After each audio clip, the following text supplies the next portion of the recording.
Hi guys, welcome back to another video. In today's video, I have a little tutorial to share with you.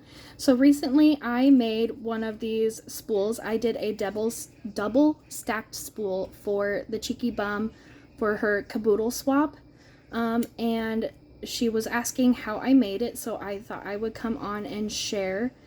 It's really simple, really quick to do. So a couple things that you're going to need is either dies or punches. I like punches because they're faster.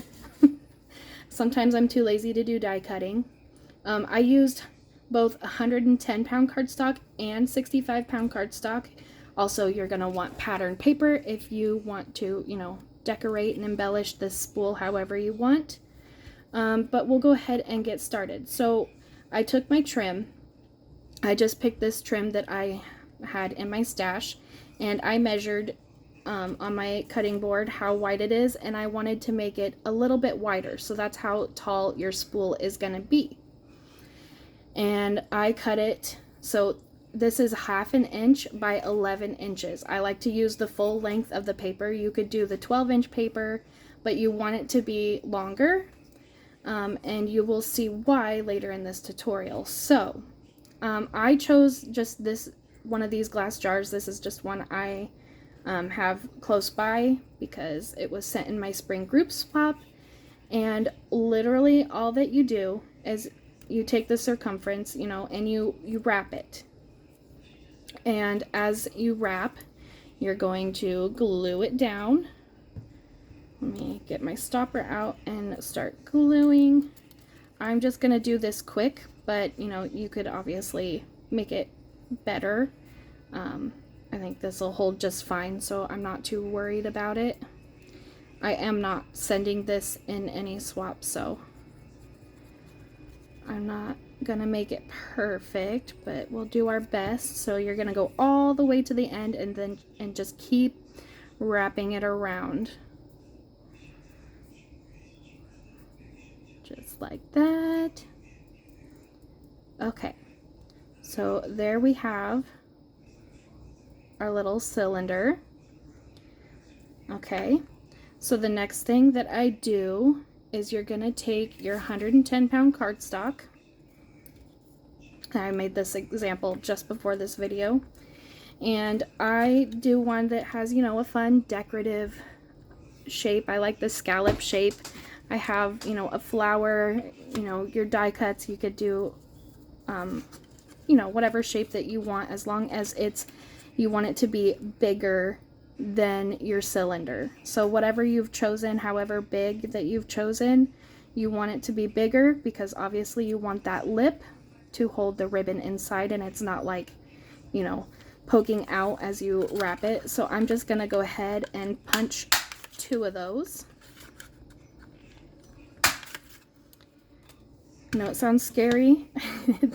I've punched so many 110-pound cardstock with these punches, and I've never had a problem. I have broken a couple of punches trying to punch out papers that were not meant for it, especially acetate. Don't do acetate. I learned that the hard way.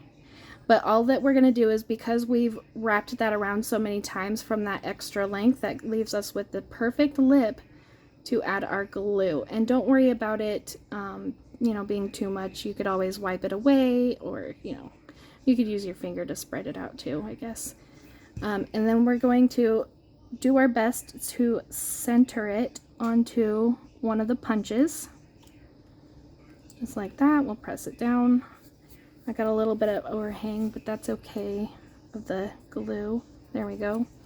And we'll do the same thing for the other side. So on the top here, I'm just going to take the glue all the way around. Just like that.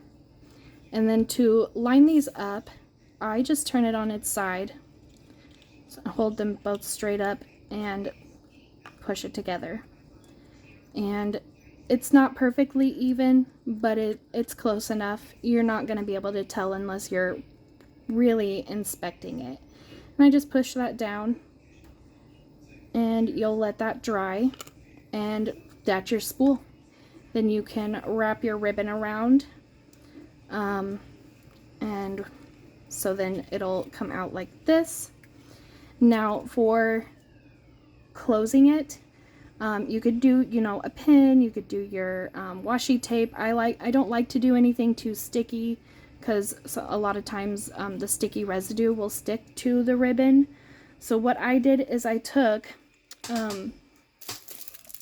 my self-sealing bag, and this I kind of freehand measured, but I would make it just a pinch smaller than what we made the strip of paper. So this one, well, this one here, we did at 1/2 inch. So I would do just, you know, like one of the lines underneath 1/2 inch. I don't know what that measurement is, but just a little bit smaller.